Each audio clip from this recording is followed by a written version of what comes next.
దయచేసి ఈ వీడియో అందరూ చూడండన్న. ఎందుకంటే ఏవేవో పనికిరాని యూట్యూబ్‌ల వీడియోలు చూస్తా ఉంటారు. దాని అర్థం పర్థం లేని వీడియోలు గూడా లైకులు కొడుతుంటారు. కానీ మా రైతులయి మాత్రం వీడియోలు ఎవరు చూడరు, లైక్ చేయరు, ఆదరణ అస్సలు లభించదు. మరి ఆ రైతులు ఏం పాపం చేసినో తెలవదు గానీ, ప్రకృతి అట్నే రైతులను నష్టం చేస్తుంది. ప్రభుత్వాలు నష్టం చేస్తాయి. ప్రతి ఒక్కరు రైతుని నష్టం చేస్తారు గానీ, వాళ్ళ బాధలు, కష్టాలు చెప్పుకోవడానికి ఒక యూట్యూబ్ లాంటి దాంట్లో గూడా ఎవరు సరిగ్గా ఆదరణ లేకపోతే ఎట్లా అన్నా? అందరికీ అన్నం గావాలి. అందరు తినడానికి అన్నం గావాలి. ప్రతి ఒక్కటి గావాలి గానీ, రైతుల బాధలు, రైతుల కష్టాల గురించి వాళ్ళు చేసే వీడియోలు మాత్రం ఎవరికీ అవసరం లేదన్న. ఎందుకన్నా అంతగా ఏం పాపం చేసిర్రు రైతులు?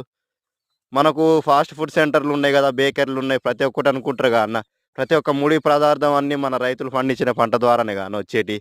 అక్కడేమన్నా మిషన్‌లో, కంప్యూటర్‌లో డౌన్‌లోడ్ చేసేటి కాదు గదా! దయచేసి రైతులకు గూడా, రైతుల వీడియోలకు గూడా రైతులను గూడా కొంచెం ఆదరించండన్న. ఈ వీడియో అందరికి షేర్ చేసి కొంచెం మా బాధలు గూడా చూపెట్టండన్న. ఇవన్న రైతన్నలకు